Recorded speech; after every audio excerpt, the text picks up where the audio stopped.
ਕਿਸਾਨ ਯੂਨੀਅਨ ਠੀਕ ਆ, ਲੋਕਾਂ ਦੇ ਲਈ ਸੰਘਰਸ਼ ਕਰਦੀਆਂ, ਪਰ ਉਹ ਰਾਜ ਸੱਤਾ ਦੇ ਖੇਤਰ ਨੂੰ ਇੰਨਾ ਨਕਾਰੀ ਬੈਠੀਆਂ ਨੇ ਜਾਂ ਉਹਨਾਂ ਦੇ ਵਿੱਚ ਇੰਨਾ ਕੌਨਫੀਡੈਂਸ ਹੀ ਨਹੀਂ ਕਿ ਅਸੀਂ ਇਹਨਾਂ ਦੀ ਰਾਜ ਸੱਤਾ ਦੇ ਵਿੱਚ ਹਿੱਸੇਦਾਰ ਹੋ ਸਕਦੇ ਹਾਂ।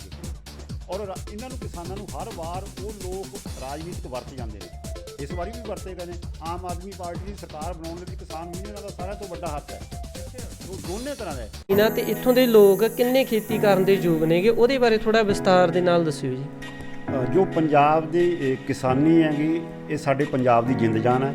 ਔਰ ਜੋ ਪੰਜਾਬ ਦੇ ਕੋਲ ਜ਼ਮੀਨ ਹੈ ਇਹ ਲਗਭਗ 1 ਕਰੋੜ ਹੈ। ਹਾਲਾਂਕਿ 3-4 ਲੱਖ ਏਕੜ ਇਸ ਤੋਂ ਜ਼ਿਆਦਾ ਹੈਗੀ, ਪਰ ਇਸ ਨੂੰ ਰਾਊਂਡ ਫਿਗਰ ਦੇ ਵਿੱਚ ਲੈਂਦੇ ਹਾਂ ਤਾਂ ਇਹ 1 ਕਰੋੜ ਏਕੜ ਪੰਜਾਬ ਦੇ ਕੋਲ ਖੇਤੀਬਾੜੀ ਵਾਹੀਯੋਗ ਜ਼ਮੀਨ ਹੈ, ਜਿਸ ਦੇ ਉੱਤੇ ਖੇਤੀ ਹੁੰਦੀ ਹੈ। ਜ਼ਮੀਨ ਥੋੜ੍ਹੀ ਜ਼ਿਆਦਾ ਹੈਗੀ, ਪਰ ਜਿਹੜੀ ਕਿ ਉਹ ਖੇਤੀਬਾੜੀ ਵਾਸਤੇ ਨਹੀਂ ਵਰਤੀ ਜਾਂਦੀ। ਔਰ ਇਸੇ 1 ਕਰੋੜ ਜ਼ਮੀਨ ਦੇ ਉੱਤੇ ਪੰਜਾਬ ਦੇ 2 ਕਰੋੜ ਲੋਕਾਂ ਦਾ ਮਤਲਬ ਜ਼ਿੰਦਗੀ ਚੱਲਦੀ ਹੈਗੀ। ਹਾਲਾਂਕਿ ਪੰਜਾਬ ਦੀ ਆਬਾਦੀ 3 ਕਰੋੜ ਹੈ, ਪਰ ਉਹਦੇ ਵਿੱਚ ਜੇ ਤੁਸੀਂ ਕਿਸੇ ਮਨੁੱਖੀ ਮਾਨਸਿਕ ਸਥਿਤੀ ਅਨੁਸਾਰ ਦੇਖੋ ਤਾਂ ਜਿਹੜੀ ਪੁਰਾਤਨ ਖੇਤੀ ਸੀ ਉਹਦੇ ਵਿੱਚ ਮਨੁੱਖ ਨੂੰ ਫਿਕਰ ਨਹੀਂ ਸੀ ਹੁੰਦਾ ਹੈਗਾ ਇੰਨਾ, ਸਿਰਫ ਉਹਨੂੰ ਵੀ ਇੰਨਾ ਕੁ ਅਨਾਜ ਪੈਦਾ ਕਰਨਾ ਹੁੰਦਾ ਸੀ ਕਿ ਉਹਦੀ ਆਪਣੀਆਂ ਲੋੜਾਂ ਪੂਰੀਆਂ ਹੋ ਜਾਣ। ਜੇ ਨਹੀਂ ਵੀ ਪੂਰੀਆਂ ਹੁੰਦੀਆਂ ਸੀ ਤਾਂ ਉਸ ਵਕਤ ਹਾਲਾਤ ਹੀ ਇਹੋ ਜਿਹੇ ਸਨ ਕਿ ਲੋਕ ਉੱਦਾਂ ਹੀ ਆਪਣਾ ਜਿਹੜੀ ਕਿ ਵੀ ਜੀਵਨ ਬਸਰ ਕਰਿਆ ਕਰਦੇ ਸਨ। ਜਿਸ ਤਰ੍ਹਾਂ ਕਿਉਂਕਿ ਜੋ ਇੱਥੇ ਰੁੱਖ ਸਨ ਉਹਨਾਂ ਦੇ ਤੋਂ ਉਹਨਾਂ ਦੇ ਫਲ ਟਾਈਪ ਜੋ ਵੀ ਚੀਜ਼ਾਂ ਪੈਦਾ ਹੁੰਦੀਆਂ ਸੀ ਉਹਨਾਂ ਨੂੰ ਵਰਤਿਆ ਜਾਂਦਾ ਸੀਗਾ। ਤਾਂ ਪੰਜਾਬ ਸਰਕਾਰ ਲਗਭਗ 15% ਟੈਕਸ ਦੀ ਦਰ ਬਣਾ ਕੇ ਭੇਜਦੀ ਹੈਗੀ, ਜਿਹਦੇ ਵਿੱਚ ਮੰਡੀਕਰਨ ਫੀਸ ਅਤੇ ਜਿਹਦੇ ਵਿੱਚ ਆੜਤ ਦੀ ਫੀਸ ਅਤੇ ਜਿਹਦੇ ਵਿੱਚ ਕੁਝ ਹੋਰ ਡਿਵੈਲਪਮੈਂਟ ਸੈਸ ਲਾਏ ਜਾਂਦੇ ਨੇਗੇ। ਔਰ ਉਹ ਸਰਕਾਰਾਂ ਜਦੋਂ ਪੇਮੈਂਟ ਕਰਦੀਆਂ ਨੇ ਤਾਂ ਕਿਸਾਨਾਂ ਨੂੰ ਤਾਂ ਜੋ ਰੇਟ ਫਿਕਸ ਹੁੰਦਾ ਉਹ ਕੀਤਾ ਜਾਂਦਾ, ਦਿੱਤਾ ਜਾਂਦਾ। ਪਰ ਜਿਹੜਾ ਉੱਪਰਲਾ 15% ਉਹ ਸਿੱਧਾ ਸਰਕਾਰ ਨੂੰ ਪੇ ਕਰ ਦਿੱਤਾ ਜਾਂਦਾ। ਠੀਕ ਹੈ। ਸਾਡੇ ਲੋਕਾਂ ਨੂੰ ਪਤਾ ਹੀ ਨਹੀਂ ਲੱਗਦਾ ਕਿ ਸਾਡੇ ਉੱਤੇ ਟੈਕਸ ਲੱਗਿਆ ਹੋਇਆ ਹੈਗਾ, ਪਰ ਜਦੋਂ ਰੇਟ ਬਣਦੇ ਅਸੀਂ ਸੋਚਦੇ ਹਾਂ ਵੀ ਮੰਨ ਲਓ ਰੇਟ ਕਿਉਂ ਸਾਨੂੰ ਘੱਟ ਮਿਲਦਾ ਹੈਗਾ। ਉਹਦੇ ਵਿੱਚ 15% ਟੈਕਸ ਦੇ ਰੂਪ ਦੇ ਵਿੱਚ ਸਰਕਾਰਾਂ ਪੰਜਾਬ ਸਰਕਾਰ ਲੈ ਜਾਂਦੀ ਜਾਂ ਸੈਂਟਰ ਸਰਕਾਰ ਵੀ ਲੈਂਦੀ ਹੈ ਕੁਝ ਟੈਕਸਾਂ ਦੇ ਵਿੱਚ।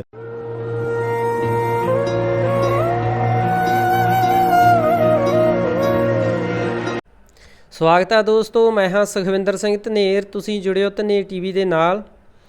ਅਸੀਂ ਪਹੁੰਚੇ ਹਾਂ ਪਿੰਡ ਪੱਖੋ ਕਲਾਂ ਦੇ ਵਿੱਚ, ਜਿੱਥੇ ਸਰਦਾਰ ਗੁਰਚਰਨ ਸਿੰਘ ਪੱਖੋ ਕਲਾਂ ਉੱਘੇ ਚਿੰਤਕ ਨੇਗੇ ਕਿਸਾਨੀ ਮਸਲਿਆਂ ਦੇ ਸੰਬੰਧ ਵਿੱਚ। ਉਹਨਾਂ ਦੇ ਆਮ ਹੀ ਅਖਬਾਰਾਂ ਦੇ ਵਿੱਚ ਤੁਸੀਂ ਲੇਖ ਆਰਟੀਕਲ ਪੜ੍ਹਦੇ ਰਹਿੰਦੇ ਹੋਗੇ।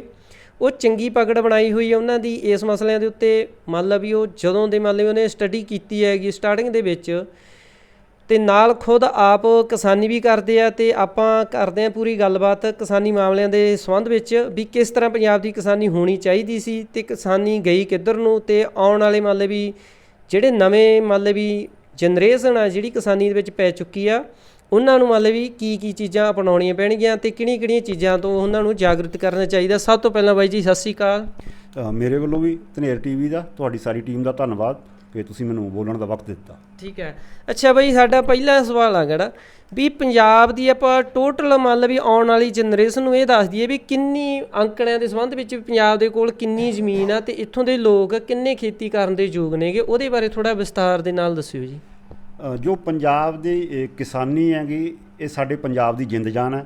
ਔਰ ਜੋ ਪੰਜਾਬ ਦੇ ਕੋਲ ਜ਼ਮੀਨ ਹੈ ਇਹ ਲਗਭਗ 1 ਕਰੋੜ ਹੈ। ਹਾਲਾਂਕਿ 3-4 ਲੱਖ ਏਕੜ ਇਸ ਤੋਂ ਜ਼ਿਆਦਾ ਹੈਗੀ, ਪਰ ਇਸ ਨੂੰ ਰਾਊਂਡ ਫਿਗਰ ਦੇ ਵਿੱਚ ਲੈਂਦੇ ਹਾਂ ਤਾਂ ਇਹ 1 ਕਰੋੜ ਏਕੜ ਪੰਜਾਬ ਦੇ ਕੋਲ ਖੇਤੀਬਾੜੀ ਵਾਹੀਯੋਗ ਜ਼ਮੀਨ ਹੈ, ਜਿਸ ਦੇ ਉੱਤੇ ਖੇਤੀ ਹੁੰਦੀ ਹੈ। ਜ਼ਮੀਨ ਥੋੜ੍ਹੀ ਜ਼ਿਆਦਾ ਹੈਗੀ, ਪਰ ਜਿਹੜੀ ਕਿ ਉਹ ਖੇਤੀਬਾੜੀ ਵਾਸਤੇ ਨਹੀਂ ਵਰਤੀ ਜਾਂਦੀ।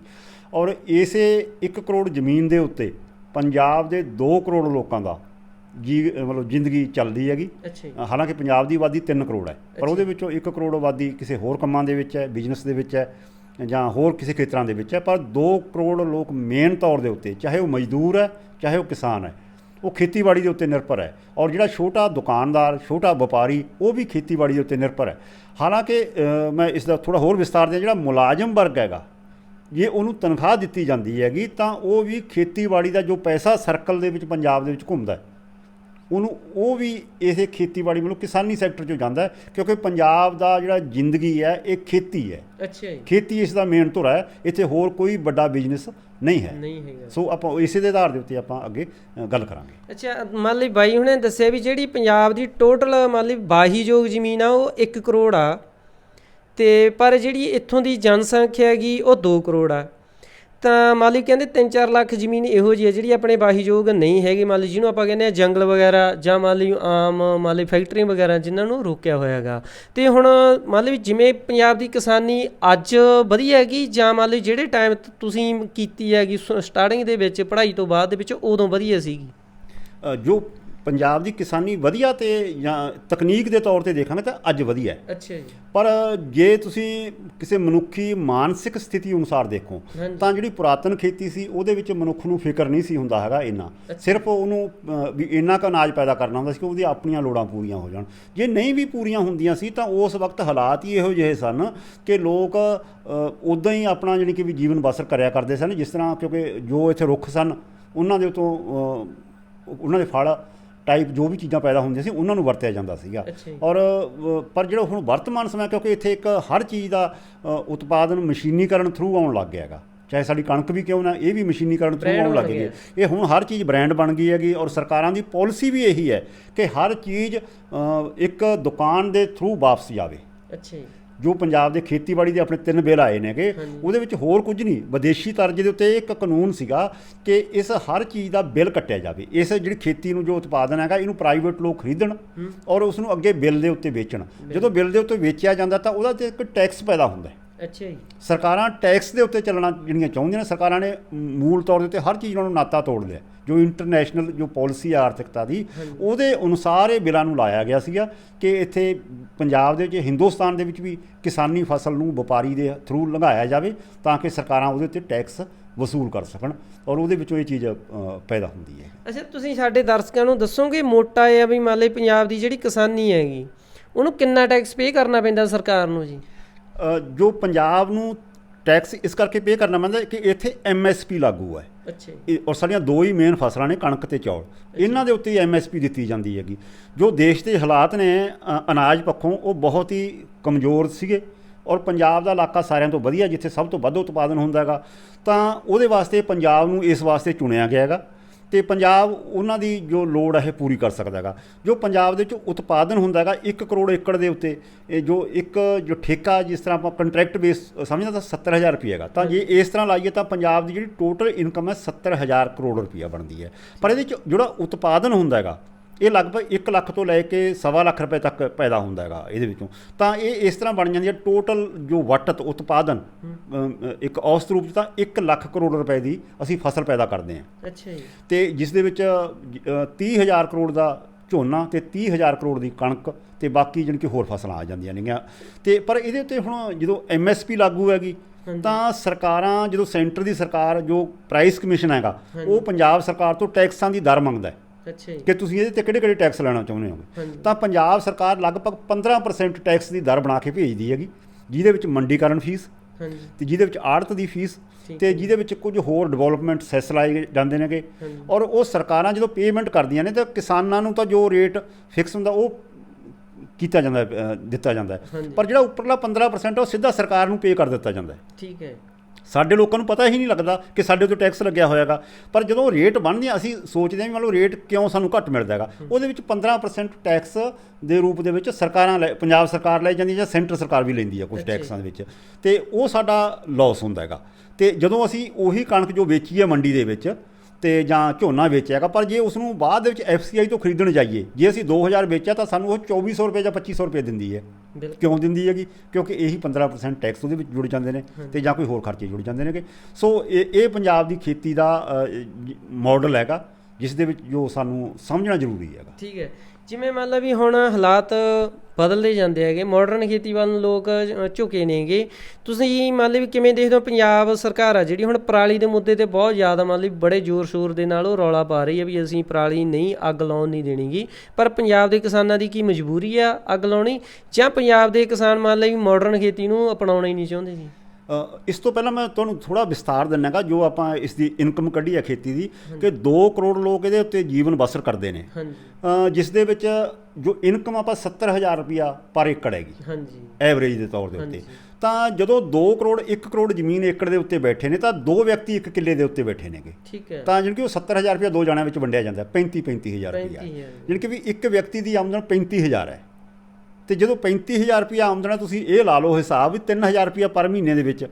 ਹੁਣ ਉਸੇ ਵਿਅਕਤੀ ਨੂੰ ਕਿਹਾ ਜਾਂਦਾ ਹੈ ਕਿ 3,000 ਰੁਪਏ ਪਹਿਲਾਂ ਤਾਂ ਵੀ ਇਹਨਾਂ ਦੇ ਵਿੱਚ ਜ਼ਿੰਦਗੀ ਬਸਰ ਕੀਤੀ ਜਾ ਸਕਦੀ ਹੈਗੀ 100 ਰੁਪਏ ਦੇ ਵਿੱਚ। ਇਹਦੇ ਵਿੱਚੋਂ ਵੀ ਕੁਝ ਕਿਸਾਨ ਵੱਡੇ ਨੇ, ਉਹ ਜ਼ਿਆਦਾ ਵੱਡਾ ਹਿੱਸਾ ਲੈ ਜਾਂਦੇ ਨੇ, ਜਾਂ ਕੁਝ ਲੋਕਾਂ ਦਾ ਧੰਦਾ ਇਸ ਤਰ੍ਹਾਂ ਦਾ, ਚਾਹੇ ਹੋਰ ਸਹਾਇਕ ਧੰਦੇ ਵੀ ਨੇ ਇਹਦੇ ਵਿੱਚ, ਉਹਨਾਂ ਦੇ ਜਿਹਨਾਂ ਕਬਜ਼ਾ ਉਹ ਵੱਧ ਆਮਦਨ ਲੈ ਜਾਂਦੇ ਨੇਗੇ। ਤੇ ਜਿਹੜਾ ਆਮ ਵਿਅਕਤੀ ਦਾ 3,000 ਰੁਪਇਆ ਵੀ ਨਹੀਂ ਬਚਦਾ, ਜੋ ਹਿੰਦੁਸਤਾਨ ਸਰਕਾਰ ਨੇ ਇੱਕ ਗਰੀਬ ਤੇ ਅਮੀਰ ਦੀ ਪਰਿਭਾਸ਼ਾ ਦਿੱਤੀ ਸੀ ਕਿ 28 ਰੁਪਏ ਕਮਾਉਣ ਵਾਲਾ ਅਮੀਰ ਹੈ। ਹਾਂਜੀ। ਇਸੇ ਤਰ੍ਹਾਂ ਪੰਜਾਬ ਦੇ ਵਿੱਚ ਵੀ ਬੜਾ ਵੱਡਾ ਵਰਗ ਹੈ ਜਿਹੜਾ 40-50 ਰੁਪਏ ਰੋਜ਼ਾਨਾ ਕਮਾ ਪਾਉਂਦਾ ਹੈ। ਅੱਛਾ। ਇਹ ਐਵਰੇਜ ਹੈਗੀ। ਤੇ ਸੋ ਹੁਣ ਜਦੋਂ ਇਸੇ ਤਰ੍ਹਾਂ ਇਹ ਕਿਸਾਨੀ ਦੇ ਵਿੱਚ ਜਿਹੜੇ ਕਰਜ਼ੇ ਥੱਲੇ ਆਏ ਹੋਏ ਲੋਕ ਨੇਗੇ, ਉਹਨਾਂ ਦੇ ਕੋਲੇ ਆਮਦਨ ਅਸੀਂ ਕਿੱਥੋਂ ਸੋਚ ਲਾਂਗੇ? ਜਦੋਂ ਕੋਈ ਕਿਸਾਨ ਇੱਥੇ ਜ਼ਮੀਨ ਵੇਚਦਾ ਹੈ, ਕਿਸਾਨ ਖੁਦਕੁਸ਼ੀ ਕਰਦਾ ਹੈਗਾ, ਇਹਦੇ ਪਿੱਛੇ ਕਾਰਨ ਇਹੀ ਹੈ ਕਿ ਉਹਦੀ ਜਿਹੜੀ ਮੂਲ ਆਮਦਨ ਉਹਦੇ ਕੋਲ ਕੁਝ ਰਹਿੰਦਾ ਨਹੀਂ ਗਾ, ਉਹਦਾ ਵਿਆਜ ਦੇ ਵਿੱਚ ਹੀ ਉੱਡ ਜਾਂਦਾ ਹੈਗਾ। ਔਰ ਪੰਜਾਬ ਦੇ ਸਿਰ ਇੰਨਾ ਕਿਸਾਨੀ ਦੇ ਸਿਰ ਕਰਜ਼ਾ ਹੈਗਾ, 1 ਲੱਖ ਕਰੋੜ ਰੁਪਏ ਦਾ ਕਰਜ਼ਾ ਹੈਗਾ। ਅੱਛਾ ਜੀ। ਤੇ ਵੀ ਇਸ ਤੋਂ ਵੀ ਸ਼ਾਇਦ ਜ਼ਿਆਦਾ ਹੋਊਗਾ। ਇਹ ਤਾਂ ਪਹਿਲਾਂ ਦੇ ਪੁਰਾਣੇ ਅੰਕੜੇ ਨੇਗੇ ਵੀ ਜੇ ਉਸ ਨੂੰ ਸਹੀ ਤੌਰ 'ਤੇ ਮਾਪਿਆ ਜਾਵੇ ਤਾਂ ਇਹਨਾਂ ਹਾਲਾਤਾਂ ਦੇ ਵਿੱਚ ਹੁਣ ਕਿਸਾਨ ਨੂੰ ਕਿਹਾ ਜਾਂਦਾ ਕਿ ਤੂੰ ਆ ਜੀਰੀ ਆਪਣੇ ਜੋ ਪਰਾਲੀ ਹੈ ਇਹਨੂੰ ਚੱਕ ਕੇ ਦਾ ਕੋਈ ਹੱਲ ਕਰ। ਅੱਛਾ ਜੀ। ਇਹ ਕਿੱਥੋਂ ਹੱਲ ਕਰੂਗਾ? ਇਸ ਦੀ ਖੇਤੀਬਾੜੀ ਦੀ ਇੰਨੀ ਜੋ ਦੇਖਣ ਨੂੰ ਲੱਗਦਾ ਕੁਝ ਕਿਸਾਨ ਦਿਖਾਈ ਦਿੰਦੇ ਨੇ, ਜਿਹੜੇ ਅਮੀਰ ਕਿਸਾਨੀ ਥੋੜ੍ਹੀ ਦਿਖਾਈ ਦਿੰਦੀ ਹੈਗੀ, ਜੋ ਦਿਖਾਈ ਜਾਂਦੀ ਹੈ ਲੋਕਾਂ ਦੇ ਵਿੱਚ ਉਹ ਹੈ। ਪਰ ਜਿਹੜਾ ਆਮ ਕਿਸਾਨ ਦੇ ਹਾਲਾਤ ਇਹ ਨਹੀਂ। ਆਪਾਂ ਪਿੰਡਾਂ ਦੇ ਵਿੱਚ ਦੇਖਦੇ ਹਾਂਗੇ 40% 50% ਕਿਸਾਨ ਤਾਂ ਵਿਚਾਰੇ ਮਿਹਨਤ ਤਰਲੇ ਕਰੀ ਜਾਂਦੇ ਨੇ ਆਪਣੀ ਫਸਲ ਪਾਲਣ ਨੂੰ। ਕਦੇ ਦੁਕਾਨਦਾਰ ਦਾ ਕਿ ਸਾਨੂੰ ਸਪਰੇਅ ਮੌਕੇ ਸਿਰ ਮਿਲ ਜੇ, ਆੜ੍ਹਤੀਏ ਦੀ ਮਿਹਨਤਾਂ ਕਰੀ ਜਾਂਦੇ ਨੇ ਕਿ ਸਾਨੂੰ ਕੁਝ ਦਵਾ ਦਿਓ। ਤੇ ਹੁਣ ਉਹਨਾਂ ਲੋਕਾਂ ਦੇ ਉੱਤੇ ਬੋਝ ਪਾਉਣ ਨੂੰ ਫਿਰਦੀਆਂ ਸਰਕਾਰਾਂ ਕਿ ਤੂੰ ਪਰਾਲੀ ਵੀ ਤੂੰ ਆਪ ਸੰਭਾਲ। ਸੋ ਇਹ ਜਿਹੇ ਹਾਲਾਤਾਂ ਦੇ ਵਿੱਚ ਆਮ ਕਿਸਾਨ ਇਹਨਾਂ ਚੀਜ਼ਾਂ ਦਾ ਬੋਝ ਅਫੋਰਡ ਨਹੀਂ ਕਰ ਸਕਦਾ ਹੈਗਾ।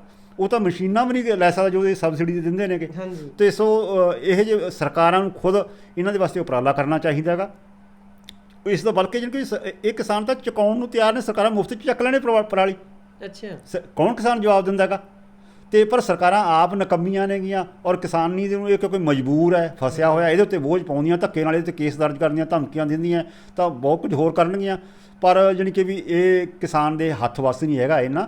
ਅਮੀਰ ਕਿਸਾਨੀ ਤਾਂ ਜਾਣੀ ਕਿ ਵੀ ਇਹਦੀ ਆੜ ਦੇ ਵਿੱਚ ਦੂਜੇ ਛੋਟੇ ਕਿਸਾਨਾਂ ਦੀ ਆੜ ਦੇ ਵਿੱਚ ਉਹ ਵੀ ਇਹੀ ਚੀਜ਼ ਦੇ ਵਿੱਚ ਸ਼ਾਮਲ ਹੋ ਜਾਂਦੀ ਹੈ। ਉਹਨਾਂ ਨੂੰ ਠੀਕ ਹੈ ਵੱਖ ਕੀਤਾ ਜਾ ਸਕਦਾ, ਉਹਨਾਂ 'ਤੇ ਬੋਝ ਪਾਇਆ ਜਾ ਸਕਦਾ, ਪਰ ਗਰੀਬ ਕਿਸਾਨੀ ਦੇ ਉੱਤੇ ਤੁਹਾਨੂੰ ਬੋਝ ਨਹੀਂ ਪਾਉਣਾ ਚਾਹੀਦਾ। ਉਹਨਾਂ ਦੀ ਪਾਰਟੀਸ਼ਨ ਕਰਨੀ ਚਾਹੀਦੀ ਹੈ ਸਰਕਾਰਾਂ ਨੂੰ ਔਰ ਉਹਨਾਂ ਨੂੰ ਬਕਾਇਦਾ ਮਦਦ ਅਸਲੀ ਲੋੜਵੰਦ ਕਿਸਾਨਾਂ ਨੂੰ ਦਿੱਤੀ ਜਾਣੀ ਚਾਹੀਦੀ ਹੈ ਜੇ ਇਸ ਤਰ੍ਹਾਂ ਦੀ ਕੋਈ ਨੀਤੀ ਲਾਗੂ ਕਰਨੀ ਹੈ। ਅੱਛਾ। ਜਿਵੇਂ ਤੁਸੀਂ ਦੱਸਿਆ ਵੀ ਮਤਲਬ ਵੀ ਸਰਕਾਰ ਨੂੰ ਮਤਲਬ ਵੀ ਅਮੀਰ ਕਿਸਾਨਾਂ 'ਤੇ ਥੋੜ੍ਹਾ ਜਿਹਾ ਧਿਆਨ ਦੇਣਾ ਚਾਹੀਦਾ, ਗਰੀਬ ਕਿਸਾਨ ਦੇ ਉੱਤੇ ਧੱਕਾ ਨਹੀਂ ਕਰਨਾ ਚਾਹੀਦਾ। ਪਰ ਜਿਵੇਂ ਕਿ ਹੁਣ ਆਮ ਪੰਜਾਬ ਦੇ ਵਿੱਚ ਕਈ ਕਿਸਾਨ ਜਥੇਬੰਦੀਆਂ ਬਣ ਚੁੱਕੀਆਂ ਨੇਗੀਆਂ, ਉਹ ਹਰ ਇੱਕ ਜਥੇਬੰਦੀ ਇਹ ਚੀਜ਼ ਕਹਿੰਦੀ ਹੈ ਕਿ ਅਸੀਂ ਕਿਸਾਨਾਂ ਦੇ ਹਮਦਰਦ ਹਾਂਗੇ। ਪਰ ਕਈ ਵਾਰ ਆਪਾਂ ਦੇਖਿਆ ਕਿਸਾਨਾਂ ਦੇ ਨਾਲ ਖੜ੍ਹਦੇ ਵੀ ਹੈਗੇ, ਪਰ ਜਦੋਂ ਪਰਚੇ ਹੋ ਜਾਂਦੇ ਹੈਗੇ ਤਾਂ ਉੱਥੇ ਕਈ ਵਾਰ ਮੰਨ ਲਓ ਵੀ ਸਮਝੌਤਿਆਂ ਤੱਕ ਗੱਲ ਪਹੁੰਚ ਜਾਂਦੀ ਹੁੰਦੀ ਹੈ। ਕਿ ਤੁਸੀਂ ਪੰਜਾਬ ਦੀਆਂ ਕਿਸਾਨ ਜਥੇਬੰਦੀਆਂ ਨੂੰ ਕਿਸ ਤਰ੍ਹਾਂ ਦੇਖਦੇ ਹੋ ਵੀ ਉਹਨਾਂ ਨੂੰ ਕਿਵੇਂ ਲੋਕਾਂ ਨੂੰ ਡੀਲ ਕਰਨਾ ਚਾਹੀਦਾ? ਪਰ ਕਈ ਦਿੱਲੀ ਧਰਨੇ ਤੋਂ ਬਾਅਦ 'ਚ ਲੋਕ ਮਗਰ ਹਟ ਵੀ ਗਏ ਕਿਸਾਨ ਯੂਨੀਅਨ ਤੋਂ, ਅਤੇ ਕਈ ਪੰਜਾਬ ਦੇ ਲੋਕ ਆ ਜਿਹੜੇ ਉਹ ਮੰਨ ਲਓ ਵੀ ਤਾਂ ਦਿੱਲੀ ਧਰਨਾ ਜਿੱਤਣ ਤੋਂ ਬਾਅਦ ਦੇ ਵਿੱਚ ਉਹ ਜੁੜ ਵੀ ਗਏ। ਪਰ ਪੰਜਾਬ ਦੇ ਅਸਲ ਦੇ ਵਿੱਚ ਲੋਕਾਂ ਨੂੰ ਤੁਹਾਡਾ ਕੀ ਸੁਨੇਹਾ ਮੈਸੇਜ ਤੁਸੀਂ ਦੇਣਾ ਚਾਹੁੰਦੇ ਹੋ ਕਿ ਉਹ ਇਹ ਯੂਨੀਅਨ ਦੇ ਨਾਲ ਲੱਗ ਕੇ ਕੰਮ ਕਰਨ ਜਾਂ ਯੂਨੀਅਨ ਕਿਸ ਤਰ੍ਹਾਂ ਕੰਮ ਕਰਨ? ਉਹ ਤੁਹਾਡਾ ਮੰਨ ਲਓ ਵੀ ਜਿਹੜਾ ਤਜਰਬਾ ਜ਼ਿੰਦਗੀ ਦਾ ਉਹ ਦੱਸਿਓ ਵੀ ਮੈਨੂੰ। ਇੱਥੇ ਸਾਡੇ ਗੁਰੂ ਗੋਬਿੰਦ ਸਿੰਘ ਦਾ ਇੱਕ ਫਲਸਫਾ ਆਉਂਦਾ ਹੈਗਾ, ਸਾਨੂੰ ਉਹ ਯਾਦ ਕਰਨਾ ਪੈਂਦਾ ਹੈਗਾ ਕਿ ਰਾਜ ਬਿਨਾ ਨਾ ਧਰਮ ਚਲੇ ਹੈ, ਧਰਮ ਬਿਨਾ ਸਭ ਦਲੇ ਮਲੇ ਹੈ। ਇੱਥੇ ਜਾਣੀ ਕਿ ਵੀ ਇਹਦਾ ਇਕੱਲਾ ਧਰਮ ਨਾਲ ਮਤਲਬ ਨਹੀਂ ਹੈਗਾ ਇਸ ਸਰੋਕ ਦਾ। ਇਹਦੇ ਵਿੱਚ ਉਹਨਾਂ ਦਾ ਇਹ ਹੈ ਕਿ ਜੇ ਧਰਮ ਵੀ ਚਲਾਉਣਾ ਕਿਤੇ ਤਾਂ ਉਹ ਰਾਜ ਸੱਤਾ ਬਿਨਾਂ ਨਹੀਂ ਚੱਲਦਾ। ਠੀਕ ਹੈ। ਜਾਣੀ ਕਿ ਵੀ ਇੱਥੇ ਉਹ ਇਹ ਕਹਿੰਦੇ ਨੇ ਕਿ ਵੀ ਜੇ ਧਰਮ ਵੀ ਰਾਜ ਸੱਤਾ ਦੁਆਰਾ ਚਲਾਇਆ ਜਾਣਾ ਹੈ ਤਾਂ ਹੋਰ ਕੰਮ ਕਿਵੇਂ ਰਾਜ ਸੱਤਾ ਤੋਂ ਬਿਨਾਂ ਚੱਲ ਸਕਦਾ ਕੋਈ? ਬਿਲਕੁਲ। ਸਾਡੀਆਂ ਕਿਸਾਨ ਯੂਨੀਅਨਾਂ ਠੀਕ ਆ ਲੋਕਾਂ ਦੇ ਲਈ ਸੰਘਰਸ਼ ਕਰਦੀਆਂ, ਪਰ ਉਹ ਰਾਜ ਸੱਤਾ ਦੇ ਖੇਤਰ ਨੂੰ ਇੰਨਾ ਨਕਾਰੀ ਬੈਠੀਆਂ ਨੇਗੀਆਂ ਜਾਂ ਉਹਨਾਂ ਦੇ ਵਿੱਚ ਇੰਨਾ ਕੌਨਫੀਡੈਂਸ ਹੀ ਨਹੀਂ ਕਿ ਅਸੀਂ ਇਹਨਾਂ ਦੀ ਵੀ ਰਾਜ ਸੱਤਾ ਦੇ ਵਿੱਚ ਹਿੱਸੇਦਾਰ ਹੋ ਸਕਦੇ ਹਾਂਗੇ। ਔਰ ਇਹਨਾਂ ਨੂੰ ਕਿਸਾਨਾਂ ਨੂੰ ਹਰ ਵਾਰ ਉਹ ਲੋਕ ਰਾਜਨੀਤਿਕ ਵਰਤ ਜਾਂਦੇ ਨੇ। ਇਸ ਵਾਰੀ ਵੀ ਵਰਤੇ ਗਏ ਨੇ। ਆਮ ਆਦਮੀ ਪਾਰਟੀ ਦੀ ਸਰਕਾਰ ਬਣਾਉਣ ਦੇ ਵਿੱਚ ਕਿਸਾਨ ਯੂਨੀਅਨਾਂ ਦਾ ਸਾਰਿਆਂ ਤੋਂ ਵੱਡਾ ਹੱਥ ਹੈ। ਅੱਛਾ। ਉਹ ਦੋਨੇ ਤਰ੍ਹਾਂ ਦਾ ਹੈ। ਇੱਕ ਯੂਨੀਅਨ ਨੇ ਮਤਲਬ ਰਾਜੇਵਾਲ ਦੇ ਵਿਰੋਧ ਦੇ ਵਿੱਚ, ਰਾਜੇਵਾਲ ਨੇ ਜਿਸ ਢੰਗ ਦੀ ਆਪਣੀ ਰਾਜਨੀਤੀ ਖੇਡੀ ਉਹ ਬਿਲਕੁਲ ਜ਼ੀਰੋ ਦੇ ਉੱਤੇ ਗਿਆ, ਕੋਈ ਰਿਜ਼ਲਟ ਨਹੀਂ ਦੇ ਸਕਿਆ। ਦੂਜੇ ਪਾਸੇ ਜਿਹੜੀਆਂ ਦੂਜੀਆਂ ਯੂਨੀਅਨਾਂ ਸੀ ਕੁਝ ਉਹਦੇ ਨਾਲ ਪਾਸੇ ਅੱਡ ਹੋਈਆਂ, ਉਹਨਾਂ ਨੇ ਨੀਮ ਹਮਾਇਤ ਇਸ ਸਰਕਾਰ ਦੇ ਹੱਕ ਦੇ ਮਤਲਬ ਇਸ ਸਰਕਾਰ ਨੂੰ ਹਰਾਉਣ ਦੇ ਵਾਸਤੇ ਕੀਤੀ ਹੈਗੀ ਔਰ ਆਮ ਆਦਮੀ ਪਾਰਟੀ ਨੂੰ ਬਣਾਉਣ ਦੇ ਵਾਸਤੇ ਕੀਤੀ ਹੈ। ਹੁਣ ਉਹੀ ਆਗੂ ਇਸ ਆਮ ਆਦਮੀ ਪਾਰਟੀ ਦੇ ਨਾਲ ਟੱਕਰ ਲੈ ਰਹੇ ਨੇਗੇ ਪੂਰੀ ਤਰ੍ਹਾਂ, ਪੂਰੇ ਕਿਉਂਕਿ ਇਹਦੇ ਖਿਲਾਫ ਜਾ ਰਹੇ ਨੇਗੇ। ਇੱਥੇ ਕੀ ਹੈ? ਇੱਥੇ ਇਹਨਾਂ ਦੀ ਸਾਡੇ ਇਹਨਾਂ ਰਾਜਨੀਤਿਕ ਆਗੂਆਂ ਦੀ ਰਾਜਨੀਤਿਕ ਸਮਝ ਦੀ ਕਮਜ਼ੋਰੀ ਸਾਨੂੰ ਸਮਝਣੀ ਪਊਗੀ। ਕਿਤੇ ਨਾ ਕਿਤੇ ਰਾਜਨੀਤਿਕ ਹਾਲਾਤਾਂ ਨੂੰ ਨਹੀਂ ਸਮਝਦੇ ਹੋਣਗੇ। ਠੀਕ ਹੈ, ਕਿਸਾਨੀ ਮੁੱਦੇ ਉਠਾਉਂਦੇ ਨੇ, ਵਧੀਆ ਗੱਲ ਹੈ, ਚੰਗੀ ਗੱਲ ਹੈ, ਕੋਈ ਕਿਸਾਨ ਵਾਸਤੇ ਬੋਲਦਾ, ਪਰ ਰਾਜਨੀਤੀ ਤੋਂ ਇਹ ਕਿਨਾਰਾ ਕਿਉਂ ਕਰ ਜਾਂਦੇ ਨੇਗੇ? ਜਾਂ ਇਹਨਾਂ ਨੂੰ ਰਾਜਨੀਤੀ ਦੀ ਜੋ ਇਹ ਰਾਜਨੀਤੀ ਹੈ ਇਹਨਾਂ ਨੂੰ ਖੇਡਣੀ ਨਹੀਂ ਆਉਂਦੀ ਹੈਗੀ। ਅੱਛਾ ਜੀ। ਕਿਉਂਕਿ ਇਹ ਇੱਕ ਪਾਸੜ ਚੱਲਦੇ ਨੇਗੇ। ਇਹਨਾਂ ਨੂੰ ਕੋਈ ਜੋ ਦੂਸਰੀਆਂ ਕਲਾਸਾਂ ਨੇਗੀਆਂ ਉਹਨਾਂ ਦੇ ਵਿੱਚ ਸਮਤੋਲ ਬਣਾਉਣਾ ਨਹੀਂ ਆਉਂਦਾ। ਜੇ ਉਹ ਰਾਜਨੀਤਿਕ ਲੋਕ ਏਡੇ ਬੇਈਮਾਨ ਭ੍ਰਿਸ਼ਟ ਲੋਕ, ਏਡੇ ਏਡੇ ਵੱਡੇ ਵਾਅਦੇ ਕਰਕੇ ਮੁੱਕਰ ਜਾਣ ਵਾਲੇ ਲੋਕ ਉਹ ਰਾਜ ਗੱਦੀ ਦੇ ਉੱਤੇ ਬੈਠ ਸਕਦੇ ਨੇ ਤਾਂ ਘੱਟੋ ਘੱਟ ਜਿਹੜੇ ਕਿਸਾਨ ਆਗੂ ਨੇ ਉਹਨਾਂ ਨਾਲੋਂ ਤਾਂ 100 ਗੁਣਾ ਬਿਹਤਰ ਨੇ। ਅੱਛਾ ਜੀ। ਤੇ ਫਿਰ ਇਹਨਾਂ ਨੂੰ ਸ਼ਰਮ ਕਿਉਂ ਆਉਂਦੀ ਹੈ ਰਾਜ ਗੱਦੀ ਦੇ ਉੱਤੇ ਬੈਠਦੇ? ਕੁਝ ਗਲਤ ਵੀ ਹੋ ਜਾਊਗਾ, ਲੋਕਾਂ ਨੂੰ ਪਤਾ ਲੱਗਦਾ ਹੁੰਦਾ ਹੈਗਾ, ਪਰ ਜਿਹੜੀ ਇਹਨਾਂ ਦੀ ਇਮਾਨਦਾਰੀ ਹੋਊਗੀ ਚਲਾਉਣ ਵੇਲੇ ਲੋਕ ਉਹ ਦੇਖਣਗੇ। ਬਿਲਕੁਲ ਜੀ। ਸੋ ਇਹਨਾਂ ਨੂੰ ਰਾਜਨੀਤੀ ਦੇ ਨੂੰ ਜੋ ਨਕਾਰਦੇ ਨੇ, ਇਹ ਇਹਨਾਂ ਦਾ ਦੋਸ਼ ਹੈ, ਬੜਾ ਵੱਡਾ ਦੋਸ਼ ਹੈ। ਦੂਸਰੀ ਤਰ੍ਹਾਂ ਇਹ ਹੈ ਕਿ ਇਹ ਹੋਰ ਧਿਰਾਂ ਨੂੰ ਉੱਠਣ ਵੀ ਨਹੀਂ ਦਿੰਦੇ। ਜਿਹੜਾ ਇਹਨਾਂ ਦਾ ਫਾਇਦਾ ਜੋ ਏਜੰਸੀਆਂ ਜਾਂ ਸਰਕਾਰਾਂ ਜੋ ਵੱਡਾ ਸਿਸਟਮ ਹੈਗਾ ਉਹ ਇਹਨਾਂ ਦਾ ਉਠਾਉਂਦਾ ਹੈਗਾ, ਉਹ ਇਸ ਤਰ੍ਹਾਂ ਦੀਆਂ ਯੂਨੀਅਨਾਂ ਨੂੰ ਬਣਾ ਕੇ ਲੋਕਾਂ ਨੂੰ ਪਾਰਟੀਸ਼ਨ ਕਰਦੇ ਰਹਿੰਦੇ ਨੇਗੇ। ਠੀਕ ਹੈ। ਜਦੋਂ ਪਾਰਟੀਸ਼ਨ ਕਰਦੇ ਤੇ ਇਹਨਾਂ ਚੀਜ਼ਾਂ ਦੇ ਵਿੱਚ ਜਾਣੀ ਕਿ ਵੀ ਜੋ ਕੋਈ ਨਵੀਂ ਧਿਰ ਉੱਠਣ ਵਾਸਤੇ ਕੋਈ ਸਰਕਾਰੀ ਧਿਰ ਤਾਂ ਉੱਠ ਖੜਦੀ, ਜਿਵੇਂ ਆਮ ਆਦਮੀ ਪਾਰਟੀ ਬਿਲਕੁਲ ਸਰਕਾਰੀ ਧਿਰ ਹੈ, ਬਿਲਕੁਲ ਜੀ, ਉਹਨਾਂ ਦੇ ਸਿਸਟਮ ਦਾ ਅੰਗ ਹੈ, ਔਰ ਜਾਣੀ ਕਿ ਵੀ ਇਹ ਸਾਡੇ ਉਹਨਾਂ ਦਾ ਮੋਹਰਾ ਬਣ ਕੇ ਉਹਨਾਂ ਦੀ ਹਮਾਇਤ ਕਰ ਗਏ। ਇਹਦੀ ਬਜਾਏ ਲੋਕਾਂ ਦੀ ਧਿਰ ਜੇ ਖੜੀ, ਬਜਾਏ ਇਹਨਾਂ ਕਿਸਾਨ ਆਗੂ ਨੇ ਕਿਸੇ ਲੋਕਾਂ ਦੀ ਧਿਰ ਖੜੀ ਕਰਨ ਦੇ, ਤੇ ਜਾਣੀ ਕਿ ਵੀ ਇੱਕ ਰਾਜਨੀਤਿਕ ਧਿਰ ਨੂੰ ਹਮਾਇਤ ਦੇ। ਰਾਜਨੀਤਿਕ ਧਿਰਾਂ ਜਿੰਨੀਆਂ ਮਰਜ਼ੀ ਹਮਾਇਤ ਦੇਈ ਜਾਣ, ਜਿਹੜੀਆਂ ਦਿੱਲੀ ਤੋਂ ਕੰਟਰੋਲ ਹੁੰਦੀਆਂ, ਏਜੰਸੀਆਂ ਦੁਆਰਾ ਕੰਟਰੋਲ ਹੁੰਦੀਆਂ, ਤਾਂ ਕੁਝ ਨਹੀਂ ਬਦਲੂਗਾ ਇੱਥੇ। ਜੇ ਲੋਕਾਂ ਦਾ ਥੋੜ੍ਹਾ ਬਹੁਤਾ ਭਲਾ ਹੋ ਸਕਦਾ, ਲੋਕਾਂ ਦੇ ਵਿੱਚੋਂ ਉੱਠਦੀ ਧਿਰ ਨੂੰ ਸਾਡੀਆਂ ਇਸ ਤਰ੍ਹਾਂ ਦੀਆਂ ਜਿਹੜੀਆਂ ਸਰਗਰਮ ਜਥੇਬੰਦੀਆਂ ਨੇ, ਲੋਕ ਹਿੱਤੂ ਅਖਵਾਉਂਦੀਆਂ ਨੇ, ਉਹਨਾਂ ਨੂੰ ਉਸ ਧਿਰ ਦੀ ਪਛਾਣ ਕਰਨੀ ਪਊਗੀ ਔਰ ਉਹਨੂੰ ਅੱਗੇ ਜਿਤਾਉਣ ਵੱਲ ਤੋਰਨਾ ਪਊਗਾ, ਜਾਂ ਉਹਨਾਂ ਨੂੰ ਖੁਦ ਵੀ ਅਗਵਾਈ ਕਰਨੀ ਚਾਹੀਦੀ ਹੈਗੀ ਇੱਕ ਧੜਾ ਬਣਾ ਕੇ, ਤਾਂ ਜੇ ਕਿਤੇ ਉਹਨਾਂ ਨੂੰ ਕੁਝ ਭਲਾ ਕਰਨਾ ਹੈ। ਤੇ ਨਹੀਂ ਤਾਂ ਫਿਰ ਗੁਰੂ ਗੋਬਿੰਦ ਸਿੰਘ ਦਾ ਇਹ ਵੀ ਹੁਕਮ ਹੈ, ਜਬ ਇਹ ਗਇਓ ਵਿਪਰਨ ਕੀ ਰੀਤ ਮੈਂ ਨਾ ਕਰੂੰ ਇਨਕੀ ਪ੍ਰਤੀਤ। ਇਹ ਇਕੱਲੇ ਧਰਮ ਵਾਸਤੇ ਨਹੀਂ ਉਹ ਗੱਲਾਂ ਕਹੀਆਂ, ਉਹਨਾਂ ਨੇ ਸਮਾਜ ਵਾਸਤੇ ਕਹੀਆਂ। ਜਦੋਂ ਵੀ ਕੋਈ ਸਮਾਜ ਵਿਪਰਨ ਦੀ ਰੀਤ 'ਤੇ ਜਾਂਦਾ ਤਾਂ ਮਤਲਬ ਰਾਜਨੀਤੀ ਦੇ ਅਸੂਲ ਦੇ ਉਲਟ ਜਾਂਦਾ। ਰਾਜਨੀਤੀ ਸਾਡੀ ਇੱਕ ਇਸ ਨੂੰ ਚਲਾਉਣ ਵਾਲੀ ਹੈਗੀ, ਤਾਂ ਉਹਨਾਂ ਚਿਰ ਸਾਡੇ ਭਾਈ ਕਿਸਾਨ ਆਗੂ ਵੀ ਇਹ ਕਿਸੇ ਖਾਲਸੇ ਵਾਸਤੇ ਇਕੱਲੇ ਵਾਸਤੇ ਨਹੀਂ, ਸਮਾਜ ਵਾਸਤੇ ਹੈ। ਔਰ ਜਿੰਨੇ ਚਿਰ ਵਿਪਰਨ ਦੀ ਰੀਤ 'ਤੇ ਅਸੀਂ ਜਾਵਾਂਗੇ ਤਾਂ ਅਸੀਂ ਜ਼ਰੂਰ ਕੁੱਟ ਖਾਂਦੇ ਰਹਾਂਗੇ, ਸਾਡੇ ਲੋਕ ਕੁੱਟ ਖਾਂਦੇ ਨੇ, ਲੁੱਟੀ ਦੇ ਜਾਂਦੇ ਰਹਿਣਗੇ, ਔਰ ਉਹਨਾਂ ਲੁਟੇਰਿਆਂ ਦੀ ਜੋ ਹਾਕਮ ਜਮਾਤਾਂ ਨੇ ਉਹ ਸਾਨੂੰ ਵਰਤਦੀਆਂ ਰਹਿਣਗੀਆਂ। ਠੀਕ ਹੈ। ਜਿਵੇਂ ਬਾਈ ਹੁਣੇ ਨੇ ਦੱਸਿਆ ਹੈਗਾ ਕਿ ਮੰਨ ਲਓ ਕਿਸਾਨੀ ਜਿੰਨੇ ਵੀ ਮੰਨ ਲਓ ਜਥੇਬੰਦੀਆਂ ਬਣੀਆਂ ਹੋਈਆਂ ਨੇਗੀਆਂ, ਉਹਨਾਂ ਨੂੰ ਵੀ ਇੱਕ ਜਿੰਦੀ ਧਿਰ ਬਣਾ ਕੇ ਆਪ ਵੀ ਥੋੜ੍ਹਾ ਜਿਹਾ ਰਾਜ ਸੱਤਾ ਵੱਲ ਵਧਣਾ ਚਾਹੀਦਾ ਹੈਗਾ। ਪਰ ਬਾਕੀ ਸਮਝ ਹਰ ਇੱਕ ਆਗੂ ਦੀ ਆਪਣੀ ਆਪਣੀ ਹੁੰਦੀ ਹੈਗੀ। ਅਤੇ ਬਾਕੀ ਵੱਡੀ ਗੱਲ ਤਾਂ ਇਹ ਆ ਜਾਂਦੀ ਕਿ ਹਰ ਇੱਕ ਇਹ ਚਾਹੁੰਦਾ ਕਿ ਜਦੋਂ ਅਸੀਂ ਰਾਜਨੀਤੀ ਦੇ ਵਿੱਚ ਪੈਰ ਪਾ ਲਿਆ ਤਾਂ ਲੋਕ ਸਾਨੂੰ ਇਹ ਕਹਿ ਦੇਣਗੇ ਕਿ ਵੀ ਤੁਸੀਂ ਰਾਜਨੀਤੀ ਦੇ ਲਈ ਤੁਸੀਂ ਮੰਨ ਲਓ ਵੀ ਕਿਸਾਨਾਂ ਦੇ ਹਿਤੈਸ਼ੀ ਬਣੇ ਸੀਗੇ। ਪਰ ਆਖਰੀ ਕਮੈਂਟ ਪੰਜਾਬ ਦੇ ਮੰਨ ਲਈ ਜਿਹੜੇ ਨਵੇਂ ਕਿਸਾਨ ਹੈਗੇ ਉਹਨਾਂ ਬਾਬਤ ਤੁਹਾਡਾ ਕੀ ਹੋਊਗਾ ਕਿ ਆਉਣ ਵਾਲੀ ਜਿਹੜੀ ਕਿਸਾਨੀ ਉਹਨੂੰ ਅਪਣਾਉਣਾ ਚਾਹੀਦਾ, ਤਾਂ ਜਾਂ ਫਿਰ ਮੰਨ ਲਓ ਵੀ ਜਿਹੜੀਆਂ ਸਰਕਾਰਾਂ ਵਾਅਦੇ ਕਰਦੀਆਂ ਨੇਗੀਆਂ, ਮੰਨ ਲਓ ਵੀ ਅਸੀਂ ਤੁਹਾਨੂੰ ਇੰਨੀਆਂ ਸਬਸਿਡੀਆਂ ਦੇਵਾਂਗੇ ਜਾਂ ਮੰਨ ਲਓ ਵੀ ਆਹ ਕੁਛ ਕਰਾਂਗੇ, ਜਾਂ ਉਹਨਾਂ ਵੱਲ ਝਾਕ ਕਰਨੀ ਚਾਹੀਦੀ ਹੈ ਜਾਂ ਆਪਣੇ ਪੈਰਾਂ 'ਤੇ ਖੜ੍ਹੇ ਹੋਣਾ ਚਾਹੀਦਾ? ਨਵੀਂ ਕਿਸਾਨੀ ਤਾਂ ਇਹਨੂੰ ਰੋਕਿਆ ਨਹੀਂ ਜਾ ਸਕਦਾ ਹੈਗਾ। ਠੀਕ ਹੈ, ਤਕਨੀਕ ਦੇ ਆਉਣ ਕਾਰਨ ਕਿਸਾਨੀ ਦਾ ਮਤਲਬ ਇੱਕ ਸੀਮਿਤ ਹਿੱਸਾ ਇਹਦੇ ਵਿੱਚ ਕੰਮ ਕਰਦਾ ਰਹੂਗਾ, ਪਰ ਜੋ ਤਕਨੀਕਾਂ ਆ ਰਹੀਆਂ ਨੇਗੀਆਂ ਸਾਡੇ ਕਿਸਾਨਾਂ ਨੂੰ ਸਮਝਣੀਆਂ ਪੈਣਗੀਆਂ, ਚਾਹੇ ਉਹ ਸੇਲ ਕਰਨ ਦੀਆਂ, ਚਾਹੇ ਉਹ ਪਰਚੇਜ ਕਰਨ ਦੀਆਂ ਚੀਜ਼ਾਂ ਨੂੰ। ਇੱਕ ਇੰਟਰਨੈਸ਼ਨਲ ਮਾਰਕੀਟਾਂ ਖੁੱਲ੍ਹੀਆਂ ਹੋ ਗਈਆਂ ਨੇ, ਖੁੱਲ੍ਹੀਆਂ ਹੋ ਜਾਣੀਆਂ ਨੇਗੀਆਂ, ਅਤੇ ਸਾਡੇ ਲੋਕਾਂ ਨੂੰ ਯਾਨੀ ਕਿ ਵੀ ਉਸ ਮਾਰਕੀਟ ਦੇ ਉੱਤੇ ਕਬਜ਼ਾ ਕਰਨਾ ਚਾਹੀਦਾ ਗਾ। ਜਦੋਂ ਸਾਡੇ ਕਿਸਾਨ, ਜੇ ਨਵੇਂ ਕਿਸਾਨ ਜਿਹੜੇ ਆਉਂਦੇ ਨੇਗੇ, ਜਦੋਂ ਵੀ ਉਹ ਮਾਡਰਨ ਤਕਨੀਕ ਨੂੰ ਅਪਣਾਇਆ ਬਿਨਾਂ ਤਾਂ ਉਹਨਾਂ ਨੂੰ ਸਰਦਾ ਕੋਈ ਨਹੀਂ ਹੈਗਾ। ਅਤੇ ਪਰ ਜੇ ਮਾਡਰਨ ਤਕਨੀਕ ਨੂੰ ਅਪਣਾਉਂਦੇ ਨੇ ਤਾਂ ਮਾਡਰਨ ਸੇਲ ਵੀ ਅਪਣਾਉਣ, ਠੀਕ ਹੈ, ਮਾਡਰਨ ਪਰਚੇਜ ਵੀ ਅਪਣਾਉਣ। ਜਦੋਂ ਵੀ ਉਹ ਇਸ ਤਰ੍ਹਾਂ ਦੀਆਂ ਚੀਜ਼ਾਂ ਅਪਣਾਉਣਗੇ ਅਤੇ ਮਾਡਰਨ ਫਸਲਾਂ ਵੀ ਅਪਣਾਉਣ। ਇੱਥੇ ਕੀ ਹੁੰਦਾ ਗਾ, ਸਾਡੇ ਇੰਨੀਆਂ ਵਧੀਆ ਫਸਲਾਂ ਆਉਣਗੇ, ਸਾਡਾ ਇੱਥੇ ਘਿਓ ਇੰਨਾ ਵਧੀਆ, ਸਾਡੀ ਕਣਕ ਇੰਨੀ ਵਧੀਆ ਹੈਗੀ, ਪਰ ਇੱਥੇ ਜਦੋਂ ਇੰਟਰਨੈਸ਼ਨਲ ਮਾਰਕੀਟ ਇੱਥੇ ਆ ਕੇ ਹਮਲਾ ਕਰਦੀ ਹੈਗੀ। ਪਿੱਛੇ ਜੇ ਇਹਨਾਂ ਨੇ ਇੱਕ ਆਈ ਸੀ ਆਪਣੇ ਜੈਤੂਨ ਦਾ ਤੇਲ ਜਾਂ ਕੁਝ ਸੋਇਆਬੀਨ ਦਾ ਤੇਲ ਵਗੈਰਾ ਜਾਂ ਕੁਝ ਇਸ ਤਰ੍ਹਾਂ ਦੇ ਤੇਲ ਆਏ ਸੀਗੇ, ਤਾਂ ਉਹਨਾਂ ਨੇ ਸਭ ਤੋਂ ਪਹਿਲਾਂ ਆ ਕੇ ਸਾਡੀ ਮਾਰਕੀਟ 'ਚ ਇੱਕ ਬਦਨਾਮੀ ਕੀਤੀ ਕਿ ਜਿਹੜਾ ਸਰੋਂ ਦਾ ਤੇਲ ਹੈ ਇਹਦੇ ਨਾਲ ਤਾਂ ਜੀ ਲੋਕਾਂ ਦੇ ਇਸ ਤਰ੍ਹਾਂ ਫੋਟੋਆਂ ਜਾਂ ਲਾ ਕੇ 600-700 ਕਰੋੜ ਰੁਪਇਆ ਐਡਵਰਟਾਈਜ਼ਮੈਂਟ 'ਤੇ ਲਾ ਕੇ ਸਰੋਂ ਦਾ ਤੇਲ ਬੈਨ ਕਰ ਦਿੱਤਾ ਸੀ ਹਿੰਦੁਸਤਾਨ ਗੌਰਮੈਂਟ ਨੇ, ਕਿ ਇਹਦੇ ਨਾਲ ਬਿਮਾਰੀਆਂ ਫੈਲ ਰਹੀਆਂ ਨੇਗੀਆਂ। ਔਰ ਉਹਦੀ ਆੜ ਦੇ ਵਿੱਚ ਉਹਨਾਂ ਨੇ ਲਿਆ ਕੇ ਜਿਹੜੇ ਤੇਲ ਲਾਗੂ ਕੀਤੇ ਸੋਇਆਬੀਨ ਵਗੈਰਾ ਦੇ ਜਾਂ ਹੋਰ ਤੇਲ, ਉਹਨਾਂ ਨੇ ਇੰਟਰਨੈਸ਼ਨਲ ਮਾਰਕੀਟ 'ਚੋਂ ਆਏ ਔਰ ਉਹ ਬਲਕਿ ਕੈਂਸਰ ਦੇ ਮਤਲਬ ਉਤਪ੍ਰੇਰਕ ਨੇਗੇ। ਠੀਕ ਹੈ, ਉਹਨਾਂ ਨੇ ਤੇ ਔਰ ਸਾਡਾ ਸਰੋਂ ਦਾ ਤੇਲ ਹਲੇ ਵੀ ਵਧੀਆ। ਇਸੇ ਤਰ੍ਹਾਂ ਇੱਥੇ ਆ ਗਿਆ ਕੀਵੀ, ਜਦੋਂ ਕਿ ਐਡਾ ਖੱਟਾ ਫਲ ਹੈ ਉਹ, ਜਿਹੜਾ ਖਾਣ ਦੇ ਵਿੱਚ ਸਵਾਦ ਤੱਕ ਨਹੀਂ ਹੈਗਾ। ਡਰੈਗਨ ਫਲ ਹੈ, ਖਾਣ ਦੇ ਵਿੱਚ ਸਵਾਦ ਤੱਕ ਨਹੀਂ ਹੈਗਾ ਅਸੀਂ, ਪਰ ਉਹਦੇ ਮੁਕਾਬਲੇ ਤੋਂ ਸਾਡੇ ਇੰਨੇ ਵਧੀਆ ਫਲ ਇੱਥੇ, ਬਦਾਮਾਂ ਤੱਕ ਇੱਥੇ ਸਾਡੇ ਪੈਦਾ ਹੁੰਦਾ ਹੈਗਾ, ਸੇਬ ਇੰਨਾ ਵਧੀਆ ਕਿ ਇੱਥੇ ਜਿਹੜੀ ਹੋਰ ਇੰਨਾ ਫਲ ਪੈਦਾ ਹੁੰਦਾ ਹੈਗਾ। ਉਹ ਫਲ ਬਦਨਾਮ ਕੀਤੇ ਜਾ ਰਹੇ ਨੇਗੇ। ਸਾਡੇ ਲੋਕਾਂ ਨੂੰ ਜਿਹੜੀ ਜੋ ਅਸੀਂ ਮੰਡੀਕਰਨ ਵਾਸਤੇ ਪੈਦਾ ਕਰਦੇ ਹਾਂ ਉਹਦੇ ਵਾਸਤੇ ਨਾ ਇੱਕ ਐਡਵਰਟਾਈਜ਼ਮੈਂਟ ਦਾ ਯੁੱਧ ਵੀ ਲੜਨਾ ਪੈਂਦਾ ਹੈਗਾ।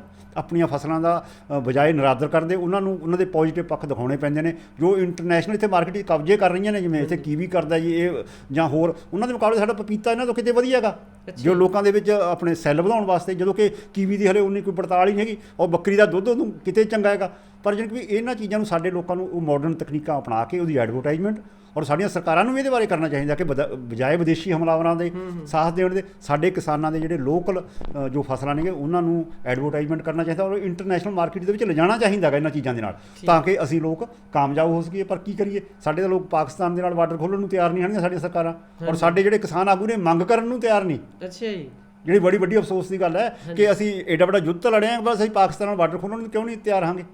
ਹਾਂ, ਇਹ ਸਵਾਲ ਬਣਦਾ ਤੇ ਇਹੋ ਜਿਹੇ ਸਵਾਲ ਬਣਦੇ ਨੇ ਜਦੋਂ ਸਾਡੇ ਕਿਸਾਨ ਆਗੂ ਇਹਨਾਂ ਚੀਜ਼ਾਂ ਨੂੰ ਵੀ ਸਮਝਣਗੇ, ਸਾਡੇ ਲੋਕ ਵੀ ਸਮਝਣਗੇ, ਸਾਡਾ ਮਾਡਰਨ ਕਿਸਾਨ ਵੀ ਇਹਨਾਂ ਚੀਜ਼ਾਂ ਨੂੰ ਸਮਝੂਗਾ, ਤਾਂ ਉਹ ਲਾਜ਼ਮੀ ਜਿੱਤੂਗਾ। ਔਰ ਜਿਹੜਾ ਭਵਿੱਖ ਦੇ ਵਿੱਚ ਇਹ ਬੜੀ ਵੱਡੀ ਮੰਗ ਉੱਠਣੀ ਹੈ ਇਹਨਾਂ ਚੀਜ਼ਾਂ ਦੀ, ਪਰ ਅਸੀਂ ਉਹਦੇ ਵਿੱਚ ਸਫਲਤਾ ਹੋਵਾਂਗੇ ਜੇ ਅਸੀਂ ਉਹਨਾਂ ਇੰਟਰਨੈਸ਼ਨਲ ਲੁਟੇਰਿਆਂ ਨੂੰ ਲਤਾੜ ਪਾਵਾਂਗੇ।